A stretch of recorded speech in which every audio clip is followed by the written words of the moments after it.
We are live. Hello, and thank you for joining us today. Just to give you an idea of what we're about to do, my name is Jason, and I work in a company that builds software for other companies. And because of my position, I get to meet many different interesting thought leaders, innovators, and really just the most incredible people here in Israel and sometimes around the world. And I am so happy today that I have Risa with me, and on the show, we try and tease out the tools, habits, tips, and techniques that have led up to our guests' success. So, on the show, I just want to welcome Risa. Hi, Jason. Thank you so much for having me today. We've been looking forward to this conversation for a while now. So thanks for inviting me. Yes, we have. And I just want to dive right in here. So, how is it that I am speaking to you today and you have a marketing agency of 25 people? Tell me about your story and how you made Aliyah and how you came to Israel. Oh, sure. Well, technically, first of all, I didn't really make Aliyah. I ended up in Israel because I married an Israeli. I met him in the Caribbean from Trinidad and Tobago, where I'm originally from. And we moved back to Israel in 2007. And then we got married shortly after. And during my marriage, I was married to him for 8 years, and we had one wonderful daughter. But after 8 years of marriage, I decided that I wanted something a bit different. And we ended up getting divorced. But while getting divorced, I was sort of scared. It was a decision I chose to make. And I was here in this country by myself, did not know anyone, did not have any family, but knew that I had to be independent and knew that I could not just go back home because my daughter was already born in Israel. And, being having a kid in Israel who's Israeli, you can't just take the kids out of the country because they have to serve the army. So here I was in Israel, single, alone, without family, and having to find my way. And something kind of tugged at me because I was employed at the time, but something was like, Risa, you have to take control of your destiny and in a very full and complete way. I didn't want to depend on a job and depend on someone else in my livelihood. So I wanted to have like, some people say I'm a control freak, but really I like to have that ability to control my destiny and to know what I want out of life.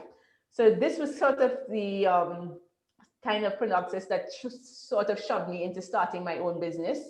And first, I started off as a freelancer. I didn't start as, just starting with an agency, but I started as a freelancer and I was offering marketing services to high tech companies because, of course, English was my mother tongue. I had a background in marketing. So this was the most logical thing for me to do. And having worked in marketing first for a couple of years in Israel, I decided to just start being a freelancer and offering my services there. And then after about 4 years of doing that, I decided to start my own agency. So this is how, the whole agency thing started and owning my own business here in Israel.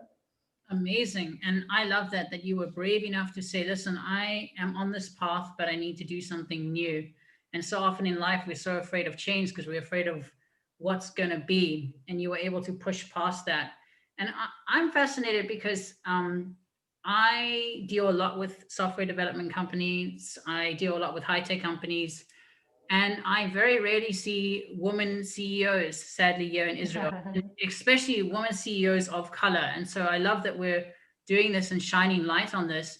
How was it that you were able to build a business, especially coming from an outsider's perspective? That's a good question. But sometimes I honestly think being an outsider is an advantage because you're not so caught up in the society norms and expectations of you. I have a saying that I always tell people, like when I meet people who sometimes ask the same question, or rather, there are people who say, Risa, how could you do this? And I'm like, because no one here knows me. I can do whatever I want, and nobody will ever say, oh, that's a girl we went to high school with, or that's a girl who served in the army with, or worse yet, I know her parents. That's Reva's and Oscar's daughter. Is that how she's behaving? Is that what she's doing with her life now? The good thing was, I honestly felt like I had a clean slate living in Israel because really no one knew me here. I had no cultural or any types of ties or understanding of the country. So nothing I did or everything I did was not like unexpected. expected. It was like, oh, she doesn't know better, so this is why she behaves like this, or she doesn't know that this is how it should be, so this is okay. So I felt very much in the beginning, I must admit, that you feel a bit closed and you feel a bit trepid, because you're like, oh my God. Like, I remember the first time I went to a funeral in Israel and I was pregnant. And everybody in the funeral went crazy on me. Why are you here? You're pregnant. Pregnant people don't come to funerals. You're not supposed to be here. And I'm like, who knows these rules, right? Even how to shake men's hand or not to shake men's hand. I didn't know any of these rules, right? So I was basically acting upon that after a while, because in the beginning, you feel like, yes, people are looking at you and you're so strange and, you shouldn't be doing these things. But after a while, I was like, yes, I don't know these things. And yes, I don't know if I need to be doing these things. And I'm going to do it anyway, and then hear the criticisms about it after. So starting my business was a much like that, because I was like, I'm going to do this anyway. Yes, when I first began, a lot of doors were closed in my face. People wanted to work with me, but when they saw me, they were like, oh, no, we can't work with a Black woman. What does she know about marketing? How could she help my company? So I did get a lot of rejection in the beginning. And to overcome that rejection, one thing I did was, this was after my divorce, so I was dating someone. And I said to him, you know what, how about I make you the face of my business? So this was my trick. I actually took an Israeli guy who I was dating at the time, and I made him the CEO of my business. Now, he knew nothing about my business, but the fact that, he was the one going to the meetings with me sometimes, or he was the one that were meeting my clients, or he was the one negotiating most times for me, made them feel more comfortable. So I was going into the meetings like if I was accompanying him and I was his employee and he was my boss. But really, it was just a cover story that for me to get my foot in that door, because Israelis were unfortunately prejudiced in the beginning and they would not work with me just like that. But even in that time, I knew I had to find a way to build my reputation and to stand on my own 2 feet. So yes, I used him as a crutch in the beginning to get started. But once I did get started, and once people started getting accustomed to my name and who I was, I used the opportunity to mostly leverage my brand. So what I did, I would host a lot of events. So every month I would host a free event about HubSpot workshops, because this is the platform I use for marketing. I would do that free in Google Campus. And of course, I'm the presenter, so no shock there. Everybody's like, all right, a Black woman talking to us in English. Let's see what this is about. Then I started having bigger and bigger conferences like Content Israel and Sales Kennis. Again, a Black woman on stage, everybody gets to know about. So eventually my name and my picture and everything started circulating around companies. So now when they see me, it's no longer a shock. Now I don't have to hide behind that face and say so much, well, I cannot be the front of my business anymore. Although my partner is still very involved in my business, because he helps with a lot of the Hebrew and administrative tax things that I don't want to deal with. But the main point is now I can be more forward in my business. So I think the lesson here is that sometimes when you move to a new country or you're in a new situation, you have to be creative in your thinking. You have to use the resources you have around you. And if you want something bad enough, you will find a way to make it work. Don't ever feel that you're not good enough to do something. And more importantly, don't ever let other people tell you what you cannot do. Because sometimes, when those same people who tell you no, they're the same people who will hire you. Like right now, I'm sitting in a client's office, Jason, and 3 years ago, I came to this office for an interview. And 3 years ago, this company said to me, I'm sorry, you're not a good fit for us. You will not get along with our management. And would you believe today, I've been working with this company for 8 months, and their CEO and I are best of friends. They are like loving me in this company. They think I'm doing a great job. But 3 years ago, they did not want to hire me. So you see, again, those prejudices at play. But now that I own my own business and people know that I am the best in what I do in this market, they now hire me. And I'm shocked, because I'm like, they will not work with me before as an employee. And now they have to pay me twice as much to work with me because I'm coming in as a consultant. That is incredible. I have no words. So firstly, how can a someone who's just starting out, how can they build their brand? How can they leverage themselves, and what tips can they do to build their client base so that they can get to the point where they can come back to those people that rejected them and actually pay double in order to have them as consultants. I know, I know. I must tell you, one of the things that I constantly see working in any aspect of marketing is this whole concept that you might have come across called inbound marketing. And what is inbound marketing? It's all about giving away your knowledge for free. You have to understand that people think sometimes if they teach or they tell people their secrets, somebody else will steal it or they'll go do it themselves. But you have to understand the fundamental nature of human beings is that they're lazy. They really don't want to do the work that you love doing. So no matter how much you give them all the tips, no matter how much you give them all the information, most times, 90% of the times, they will not execute it on their own. So one of the things I always advise anyone who's starting a business is to find a platform where you can share your information.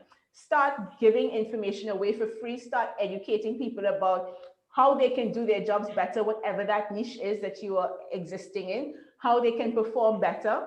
And once this allows to set you as the authority, you as the expert. So it doesn't take away anything from you. Instead, it gives you back so much because people look at you as the expert and then they're like, oh, she knows what she's doing. Let's hire her to do it. Why do we have to suffer to do it?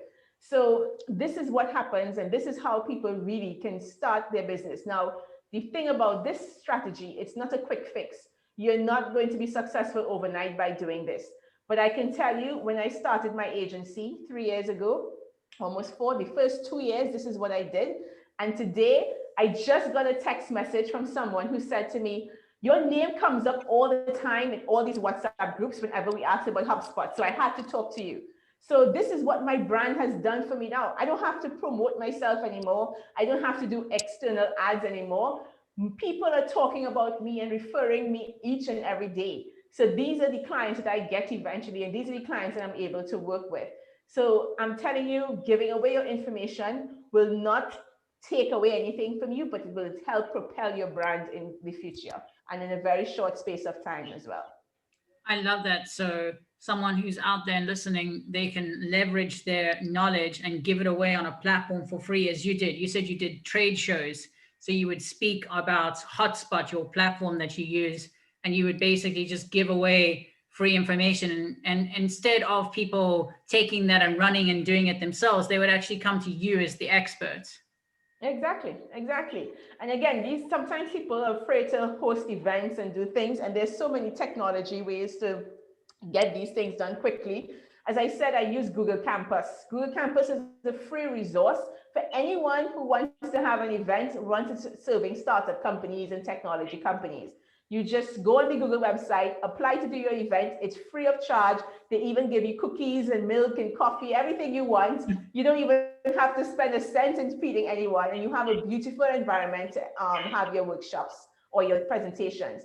And today you have webinars. You can, for what is it, $20 for Zoom a month, $20 for Zoom. You can start hosting a webinar just like we are on right now and talk to your clients and talk to your prospects as you wish. So you don't have an excuse or any barriers rather that prevents you from talking to your target audience today. It just takes your ability and your willingness to put yourself out there. That's amazing. And how are you so confident? How did you get that confidence just to put yourself out there like you do?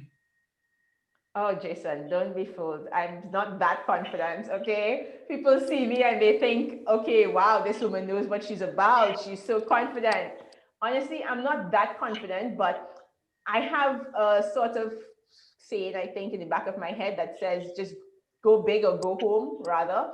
Because my point is, if you don't do it, then you'll always be wondering, what if?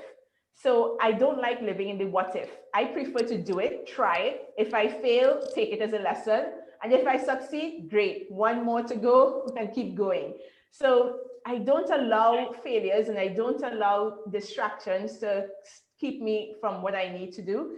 If I have a purpose, I have a goal, I have a dream, I'm going to go after that and I'm going to stick to it until I see that it's progressing or until I see I need to pivot to something else.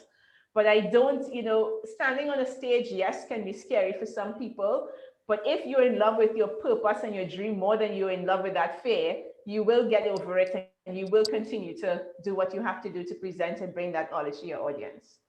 I love that. I love that. The fact that you can push past your fear, and it's the fear of the unknown. And once you get past that, really just trying and putting one step in front of the other, that can lead to Yes, some incredible, incredible results. I'm exactly. curious in knowing, tell me and our audience if you have a particular favorite failure of yours, a failure that you did that happened, but you learned from it. And from that, actually something great happened. There's so many, Jason. Where should I start? Hello. I think I have more failures than successes, okay? Um, I think I have personally and professionally. Which one do you prefer? Both? Whatever you're willing to share. So I think I want to share personal failure because I think a lot of people go through this and they, especially as women, and we are not sure how to overcome it. So oftentimes, and especially in Israel, family life is a big thing in this country, I notice, right? Everybody has a plan that, they will get married, they will have these 2.5 kids, live in the picket fence and house, and everything will be okay. But most times, a lot of people find themselves divorced. And when they do get divorced, they see it as a failure and they see it as, you know, some kind of penance upon their lives. And especially like some time ago, I was talking to some religious women who were talking about the painful process of them going through divorce. And the thing for me when I speak to women who go through divorce, I always say to them, take this as a second chance of your life. Mm. Take this as a universe giving you a second opportunity to redefine your life any way you want. This is like giving a blank canvas all over again, and you can paint it in any color you wish. It is never a failure. Even if you have kids involved, you will always find a way to pass through it. For me, especially, as I told you, when I went through my divorce, it was scary. I was alone. I had no mother to run to. I couldn't even get my own apartment without my ex-husband's signature. Everybody was like putting all these barriers upon me because I didn't have any collateral, I didn't have anywhere to turn. And I said, I remember one day I sat and I was praying about it, and I said, God, please just give me the strength to move on and to put my life back together. And I think from that day on, when I realized, especially when I remember calling my ex and saying, could you please sign for my apartment because I had no guarantor? And he said no. And I said, this is it. This is rock bottom. If I can't have anywhere to live, what will I do? And then I said, there's always a way. What is the way? I have to come up with 3 months of rent in advance that I can pay my landlord. And money always talks, right? Nobody is going to refuse 3 months of cash rent if you don't have a guarantor. And that's what I used. So this was like a good life lesson for me to show me that everywhere there is when a door closes, a window opens, and everywhere there's a way for you to get over a difficulty. So for me, my divorce was a failure because I didn't expect my marriage to come to an end that soon. But at the same time, look at the life I have after that. It was like I have my own company. I'm making a huge difference in the world, or at least in my little world. And I'm building something that I hope to really help impact lives. It's not for me just to work and make money, but the people I hire, the companies I get to work with, it's all about helping them achieve their dreams, helping them contribute to the world, giving people opportunities to work with companies that they never would have gotten opportunities to work with. So this is all part of my plan and all part of my purpose. And I feel now more than ever alive and that I'm fulfilling my purpose more than when I was married. So some people, especially in Israel, they think your whole life is about getting married and kids, but sometimes you may have a different dream, you may have a different purpose for your life, and getting divorced sometimes opens up that alleyway for you to pursue that. So this is, something I just want to make sure if women are listening and they are going through this period of their life, that they know that it's not a death sentence, but rather it's a rebirth. So take it and repaint your life. That's so beautiful. Take it and repaint your life. You got to roll with the punches and find the best out of that situation. And you really did that. And that is so incredible. I I had a question about company culture because this podcast is called Top Performers Guide, and what we're trying to do here is trying to become our best selves. We're trying to become top performers, and you have 25 employees. Can you talk to us a little bit about your company culture and how you set your company culture? Oh, that's a great question. And I'm happy that you asked it because this is something I think a lot of companies don't quite get, especially coming from a British culture in the Caribbean where, company culture and company code is very much embedded in a company. They're always looking at how do I help make you better? And Israeli companies don't even think to consider this. I don't think startups even have that as part of their plan. They don't really care if they fire you, how many people come in and go out. They think it's like a revolving door, how employees come in and go out, and it's okay. Everybody can be replaced. But I think when you have a strong company culture, it really, really helps your companies expand and succeed 10 times over quicker and in a faster way. And I think this has been one of my pillars of success compared to other agencies in the market because of my company culture. One thing I would say, just not to keep this over long, one of my strengths in my company is that I thrive and I strive to make every person in my company a thought leader, which means I really think about what their passions are. I think about where their strengths are. And I don't want to be the only star in this show. I always tell my team members, Cacao Media, which is the name of our agency, cannot be all about Resa. I want each of you to have your own little corner in Cacao Media. So one of the things I have embedded in their professional growth plan is how do you become a thought leader in your area? How do you show up on your different platforms? How do you talk about your expertise more? And how do you get more coverage for what you are doing? Okay. So this is something that I look at very deeply. And I also, feel very much invested in my companies and my team members' personal growth as much as their professional growth. Just last week, I said to my team members, listen, 2020 was a hard year. You girls and boys worked extremely hard for us and all our clients, but this cannot go on. You cannot go into 2021 working this hard. So I want each of you to come up with a plan for me for 2021. When are you taking vacation? What do you need from us to actually help you succeed more personally? So I wanted to know if there's like a dance class they wanted to go to, if there's yoga that they wanted to go to that I can contribute or we can subsidize in some way for them to make sure they do it. I want to make sure they do it.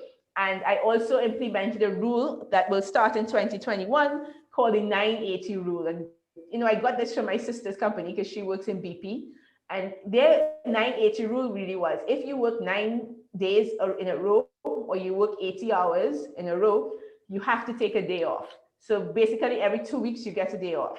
So these are the little things I'm trying to implement with my team to help them to be healthier and to not help them get burnt out and be overwhelmed by everything that we have to do. Because 2020 was a year when every company realized we need to have digital assets and we need to be online. So we did get a lot of work. We had, we really doubled our team and doubled all our efforts during this year. But we can't go on working like this in 2021. We are almost burnt out right now, and I need to take care of my team. So these are things I'm very sensitive about and finding ways to restructure how we work. So aligning expectations with what our clients want from us, but what we need as well for ourselves. I love that you really consider your employees and your company culture because it is so, so important. And I know as young people, like I'm very new to tech, and I know that employees, what young professionals want is we want a place where we can learn, where we can feel that we can learn and grow. Last question that I would ask you is, with your experience, what would you tell young minded people who want to become top performers? What are some values? What are some things that they can do in order to grow and be the best possible people in their workspaces? I think the most important thing that young people need to understand is that you need to invest in yourself. No company today is going to invest in you. People, I don't think companies have any more kind of, those kind of growth plans where they pay for you to go to university and pay for you to do a course and all these things. If they're big companies like Intel and Microsoft, maybe, but most startups don't have that as part of their plan. And if you have to succeed in the startup world and the high-tech world, you need to have a plan where you are doing something new and learning something new all the time. So one of my rules of thumbs as well for my company is that I give a challenge to my team to do a course. They have to do a certificate, learn something new every single quarter. You cannot, like, especially in our world where it's digital marketing and it's moving so fast, you have to learn and keep abreast of the trends and everything all the time. And I cannot, send them to university to learn it or anything. It has to be learned on the go. But generally, for anyone at all in any type of work today, you have to invest in yourself. Whether it's you need to learn better English right now so you can really get into the startup world, go do an English course, hire an English consultant and learn to speak better English. If it is, you want to get into the high tech world and you don't have the skills, go do courses like Jolt. Jolt is a wonderful platform that is allowing people to retrain their skills from the non-high tech world to high tech world. So it's an intensive 6 or 10 weeks you're going to spend with them, but guess what? It pays off and you get the skills you need. So my main message to anyone today looking to figure out how do I pivot, how do I do better, is to simply invest in yourself because no one else will do it for you. I think that's so beautiful. The greatest investment you can make is in yourself. And I know I'll tell our listeners, uh, continuous learning is the best thing that you can do, because the high-tech world, the world in general, is changing so fast. And the skills that we learned in university in years, in literally right now, are changing. The game is changing, and the what we learned then is no longer relevant almost in almost every single field. And so you've got to Exactly. continue learning.